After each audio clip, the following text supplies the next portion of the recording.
कि पूर्वा में सुमिरी सब हर उगता सूरज के आवा रूपा जी सेंट मार के आवा पश्चिमा में तुझिया के हर चनरे चैतवा तोर मुंह में लिपस्टिक पोछाइल बा अब आज तारा के कुछ ना बोलो कैसे कि तू केहू के बेटी लगबू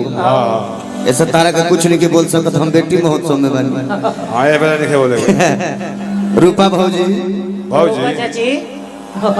कभी ये तो चाची है कोनो भैंसा में लगल ली हस वो अनाथ से तो हम चाचा लग जाइबे क्यों तरंग सुमिरले